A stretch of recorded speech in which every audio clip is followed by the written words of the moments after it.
to my channel. I have a special guest wearing matching jammies as me because we are doing the Christmas PJ Q&A. And yes, it is as cheesy as it sounds. You guys had so many questions for us from Instagram, things ranging from parenting all the way down to Christmas traditions. So we put on our matching Christmas jammies and we put the kids to bed, and we are here to answer those questions for you. I want to thank Trend Micro for partnering with me on bringing you guys today's content. I cannot wait to share them with you guys because anytime I get to partner with a brand that I really feel like is going to be beneficial in your guys' homes and with your children, I am just overjoyed to be able to do that. And I feel very passionately about the product that Trend Micro has generously sent to me for internet safety. So we are going to get into all of these questions, but first I need my drink. Can you get my drink? We made some hot chocolate because we are feeling festive and joyful, and so be merry.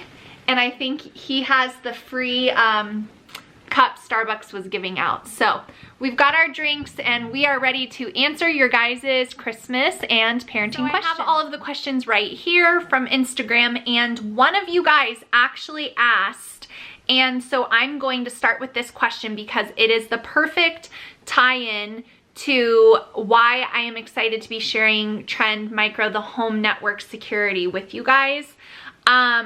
Because some of you asked, I have so many questions, it's hard to find them. But one of you guys did ask, okay, Family A Hearts asked, how do we handle technology with our older kids? And so I'll answer this question. We'll take turns answering once we go. But recently we really felt like we needed to do something to increase the security of our home, basically, from our children using technology.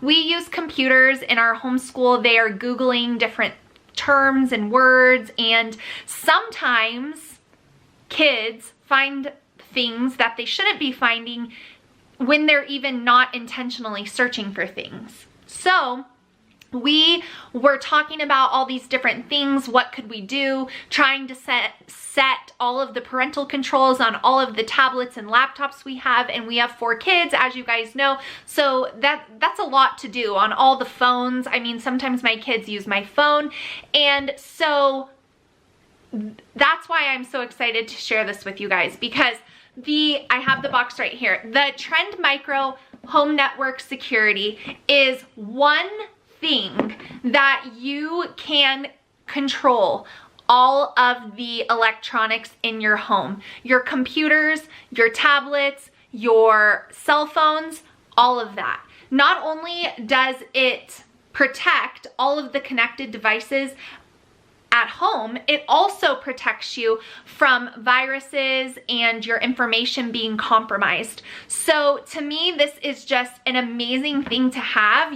It's very easy to install. You literally just basically attach it to where your router goes, and it has a quick start guide, and it really is so easy. The other really cool thing about it is that there is an app that you download onto your smartphone, and I will show you guys what the app looks like.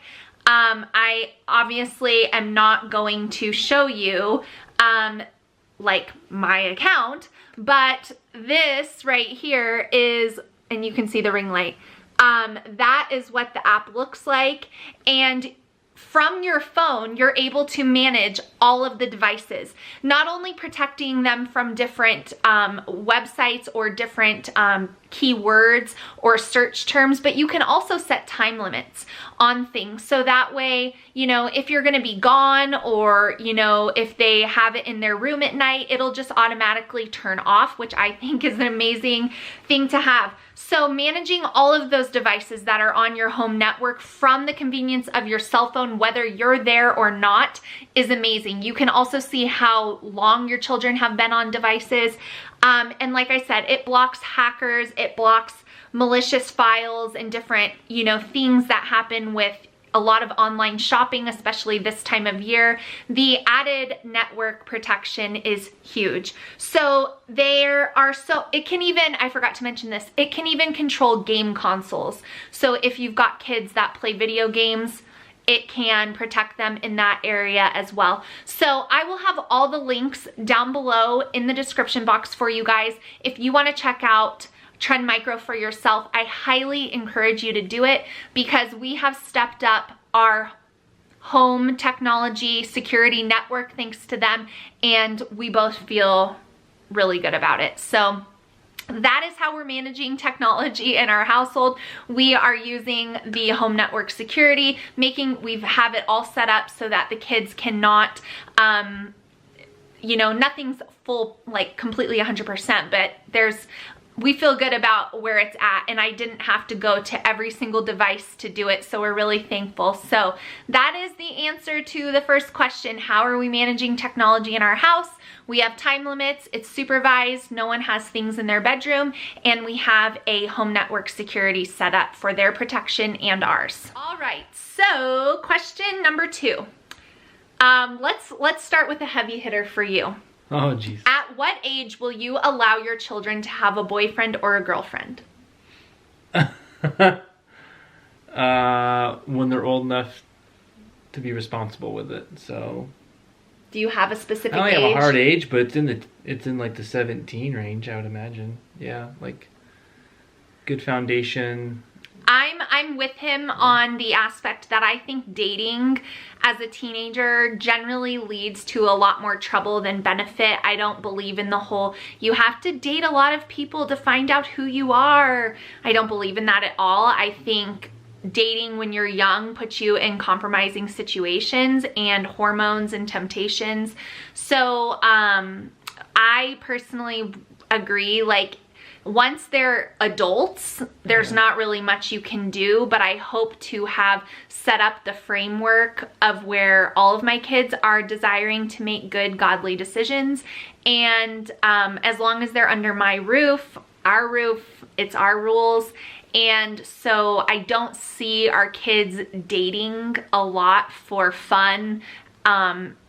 As teenagers, it's just probably not going to be something we allow, like a dating relationship. That's not to say that I wouldn't allow our daughter to like go to or go somewhere with a boy, but like a continual dating relationship, I don't really see a lot of benefit of that in the teenage years.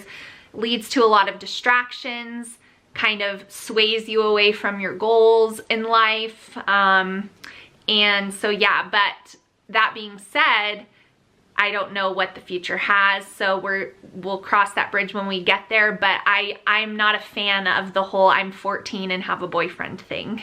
Yeah, just hopefully we can influence, because you don't want it to where you try to restrict them and then you like kind of force them away, but you know, it's something like roll the punches. But for a specific age, yeah, it's 17, adulthood. Hopefully they're distracted, but they don't want a boyfriend or girlfriend. Yeah. The next question is, do we do birthday parties with kids' friends every year or a few milestone ages? So the way that we do this with our kids is we ask them, do you want a birthday party, or do you want to just have immediate family come over for dinner and then have a special all about you day? And we leave it up to them every single birthday. And when they have a birthday party that we are paying for all of their friends to attend, then they know that we do not buy them birthday gifts, because their gift is the party that all of their friends come to. And so you would think that our kids wouldn't choose to have birthday parties, but they actually do quite often choose to have a birthday party rather than getting another present from us. And we leave that up to them. So that's how we do birthdays. We always do immediate family, like a dinner of their choice where they choose the menu and then we have a birthday cake. We always do that. But if they have a birthday party that they're having friends come to, then we also include the family in on that. So we're not doing like two separate things. The next one is, what time do your kids go to bed and wake up? It used to be a hard 8 o'clock, but as they've... Hard 8 o'clock. Mom and dad time. 7:59. Yeah, 7:30 sometimes. But as they've gotten older and sports have gone longer, the bedtime's more like 8:30, transitioning to 9. But now the kids are asleep when I go to work, so is it 7? Yeah, they generally wake up between 7 and 8 every day. I try to not wake them up. For school, if we're still sleeping, like hard sleeping at 7:45, I will go in there and wake them up. But there's usually only one child that is happening with right now. And I know as they move into the teenage years, they're gonna wanna sleep more. And so we're gonna have to adjust. But yeah, generally they're all in bed by 9 now. Sometimes 9:30 if it's like practice went over, but definitely around 9, and then they wake up between 7 and 8. Sometimes my little ones wake up during the 6 o'clock hour, but my older 2 are never waking up during that time anymore. Someone else says, do we have any children who get distracted easily, and what do we do to help them refocus? Yes, I do have children that get distracted very easily. In fact, I almost would say all of my kids are easily distracted. I think kids are easily distracted just in general, some more extreme than others, of course. So I'm like, if they're just in la la land, then I constantly have to remind them, hey, let's focus, come on, focus, you need to get this done, just like encouragement and reminders. If there's a lot of energy and that's the reason why they're not focusing, then I try to like assess that. If there's something distracting them in the room, then I'll remove that. And I have a very strict, like, don't yell out in school because they're distracted by conversation with each other because there's 4 of them. So I also keep myself from being distracted, and that helps them not be distracted as well. So I don't have any magic tools, but that's how we handle it. I would say all of my kids are easily distracted. My youngest, Olivia, she's the least distracted of all of the kids, and she's the youngest. So I don't really think age has anything to do with it. You're easily distracted. What are we talking about? Let's see. Do we have a limit to what we get our kids for birthdays and Christmas? Yeah. We do? Well, I guess I don't do the budget. So there are limits. Yeah, we have limits. Yeah. For Christmas, we try to follow the guideline, which I shared with you guys already. And birthdays, I don't think we have like a price limit, but like we're definitely not like whatever you want. Big gift limit. Yeah. But we try to get them, if we're not doing a birthday party, we try to get them something kind of on the larger side that they're wanting. Something good. $100-ish for birthdays. So yeah. The next question is, how do you handle a child that has a rebellious heart? I think you're more qualified for that one. Pray for them, because heart issues can only be changed by one person. And as a mom, it's hard to see that you have a child that doesn't necessarily fall into submission easily, because you know as a parent that that's going to be trouble later on. And so it's our job to shape their will while they're under our roof. And so a child that has a rebellious heart is going to be rebellious towards you as well, also to God, and really anyone in authority, because they don't like authority. And so with kids like that, in my opinion, you have to be a little more strict, because they're always going to push the boundary, and they have to learn to respect and honor authority. Otherwise, it's going to be a terrible life for them. I recently heard I was talking with my friend Jamie when I was in Michigan, and when we were in Michigan, and she was talking about this book that she was reading, and it was classifying children's personality types based on certain things, which I'm all very familiar with. But this little tidbit that she gave me, I was like, wow, I never thought about it that way. Kids like with rebellious hearts or defiant children are either going to be incredible leaders in something amazing, or they're going to be in prison, like it's one or the other, because that kind of personality is very, very hard.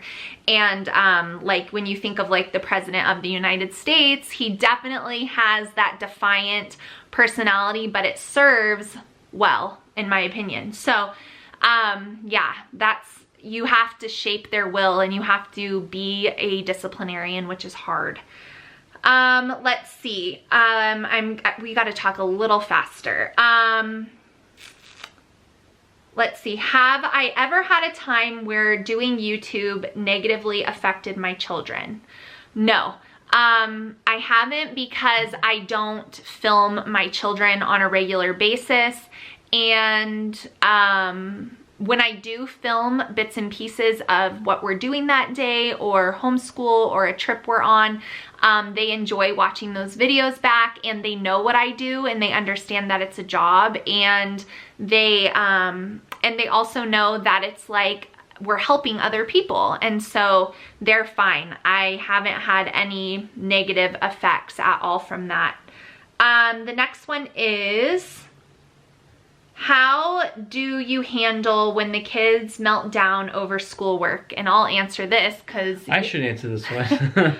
I excuse them until they're calm, because I will not work with a child that's freaking out.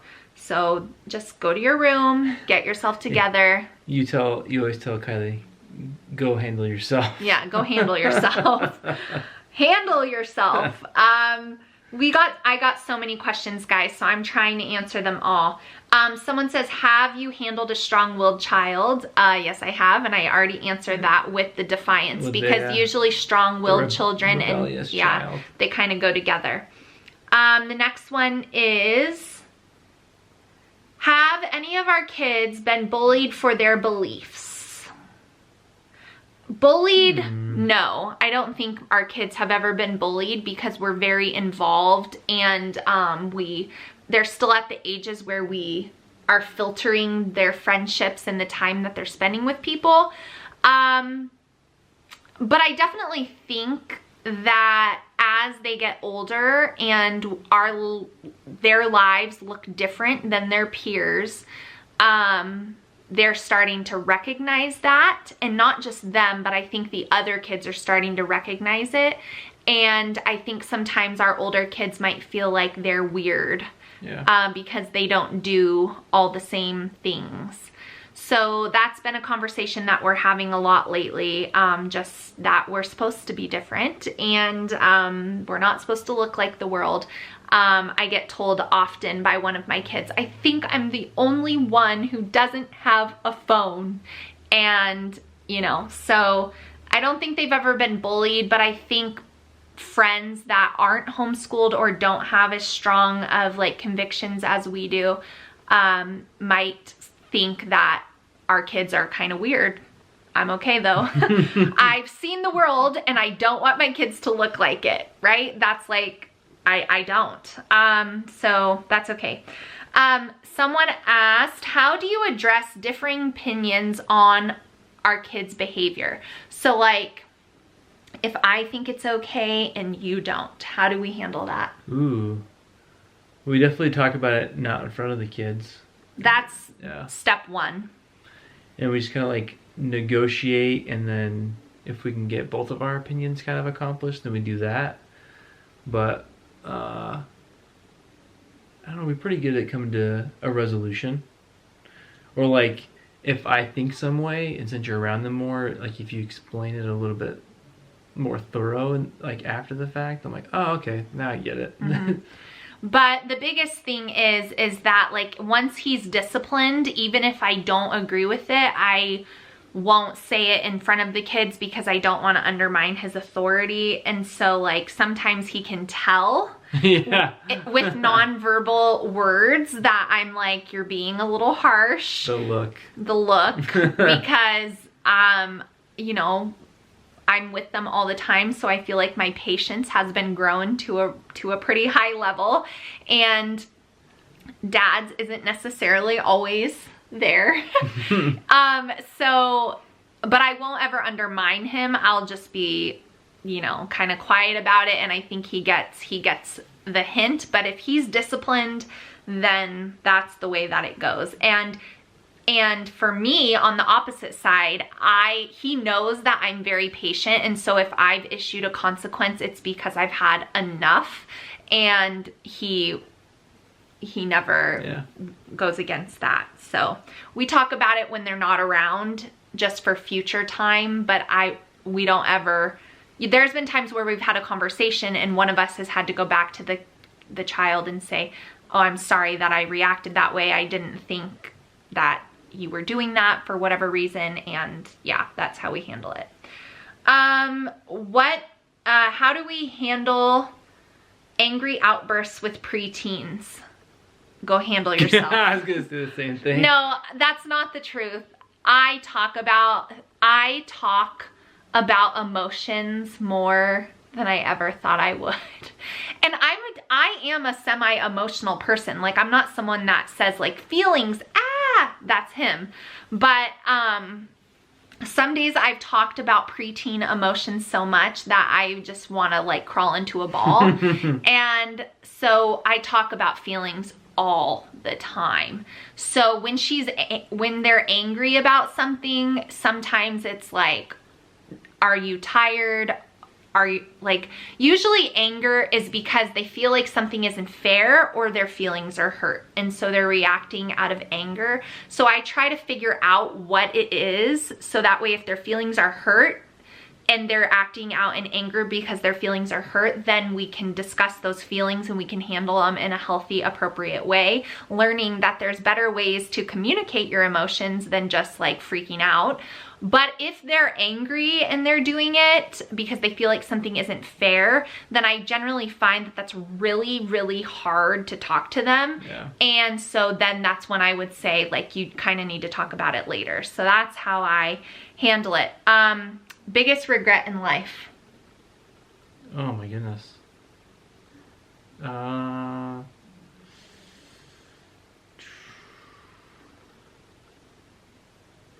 Getting dogs? Can I say that? No, I'd say I wish we were more adventurous and stayed abroad, like after college. After he graduated college. Yeah, instead of like coming back and like locking down a permanent spot and been more of a risk taker. For me, it's probably getting my tubes tied after I had my C-section, my 4th C-section. I was so scared that something horrific was going to happen again when, you know, there's been a lot of women who have had 5 C-sections and been okay. And so that's probably my regret. Someone else says, some of these are really long and so they break up into multiple screens and I cannot read them. So I'm really sorry if it's like piecing together a puzzle on the camera. Do we have a date night? And if not, how do we manage? Yeah, we try once a month. We try to go on a date night, even if it's simple, just going out to dinner. But we are pretty good at Saturday nights. We go out in the backyard, fire pit, crack a bottle of wine, just to catch up and, you know, spend time together. Yeah. Once a month is like all we can carve out. And that's hard. Yeah. That takes intentionality. So I would say we kind of alternate, like 1 month we do it like at home where we're like intentional about it. And then the next month we try to go out and do something. The next question is, was your husband always on board with homeschooling? We've actually answered this in previous Q&As, but I'll let you give the short version again. I was always willing to do kind of what she was feeling led to teach. I do regret when it got tough in the very beginning. I said, let's give school one more time instead of being like encouraging about it. You know, I kind of gave up too early when you were ready. I should have been more of like a rock. You can do this for you. But you know, especially when it came back around again, I didn't make the same mistake. I was like, all right, we're just doing it. And then yeah, I felt like my role, it's unfair to force you to do homeschool. Like that's got to be your decisions because it's so much work involved. Like I wouldn't want to make you do it and get like 50% out of it. Then the kids would kind of suffer. So that's that. The next one is, how do I afford the Good and the Beautiful curriculum? So the Good and the Beautiful curriculum is pretty much like the best priced homeschooling curriculum out there. And the way that we afford it now, I'm honest and transparent, and I get our curriculum as a part of my partnership with them, which is a huge blessing to our family and not something we take for granted at all. But prior to that, we would always save a portion of our tax return, because I would generally, by February when we would do our taxes, I would know, you know, we'd be like in our third quarter, and so I would know like what are the next things, and I would just make a list, and with the tax return I would buy all the curriculum ahead of time. So that's how we afforded it prior to. And also when I was using like Sunlight, which is very, very, very expensive, that's how we did it then.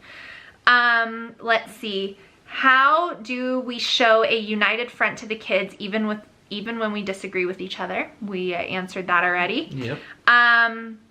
How do we deal with bad attitudes about school and during school time?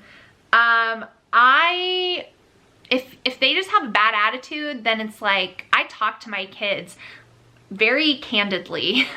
I'm like, what's wrong with you? You know, and like we talk. And I let them know, like, your attitude, do you think I want to deal with this right now? Like, I don't want to deal with this. You're being unfair to me. And I don't think that there's anything wrong with having that honest conversation with your kids. So, and then if it's just like a disobedience, then of course we have consequences for that, because they know that school is a priority to their life. That's the number one thing that they need to be doing. And I definitely say there's probably like discipline involved versus like reward them to try to snap them out of it. The next one is, what is our favorite quality about each child? For me, my favorite quality about Kylie is that she is trustworthy and responsible. She's honest. She doesn't lie, like, ever. And so as she's getting older, I am like really appreciative of that, because I have a lot of trust and faith in her, and she's just pure intentioned in everything that she does, and I'm really thankful for that. So I just love like her honest, trustworthy heart. For my son Caleb, my favorite quality about him is that he is so different from me in every single way. So I love all of the differences, because he's made me like a way better mom, because I had to figure out how to deal with someone completely opposite of me, and like completely opposite of every other human being I've ever known. And so I just love that he's so different. He thinks differently, he sees things differently, and so I just love his different view of all things, just the crazy things he says and the funny things he notices. I love that about him. Landon, I love his passion and his excitement. He's like the most joyful, happy child like ever. Sometimes it's hard to contain because he's just on a level 10 at all times about everything, but I love that he just brings tons of joy wherever he goes. He's funny and he knows it, which is not necessarily good, but I love that about him. And Olivia is just so sweet, and she's just the sweetest little girl. She is eager to please, and she just wants everybody to be happy. She's a peacemaker. She's the youngest, but she's the peacemaker in our household with siblings. She doesn't like when there's conflict. In fact, if someone does something mean to her and they get a punishment, she comes to us and says she forgives them. So can we please revoke the punishment, because she feels so bad. So those are my favorite things about all of them, and I could go on and on about that, but that's the short version. Someone asked, how's hubby handling the tween years? How are you handling these tween years? They are challenging, that's for sure. In what ways? It's hard to keep up with the emotional roller coaster. It's hard as to get attitude unwarranted. you know. I've had to work through it a lot, and we've had have a lot of fire pit conversations of how to handle her, because I have no idea, you know. Like, she could laugh at herself. So like when she's kind of being like outrageous, like I'll just crack a joke of how ridiculous she's being, and then she like laugh, and we kind of laugh about it together. So I was not doing very well for a while with a preteen or a teenie, but I think I'm doing better now. Yeah, you are doing better. Sometimes she just wants a hug, and even though how tired I am after work, it's like I just got to do it, you know. Give her extra time. Oh, and allowing her to talk. Talking was big. I treated it sadly as like an inconvenience of how much she wanted to tell me about her day, but when you explain, like, she just wants someone to listen to her, as minor as it sounds.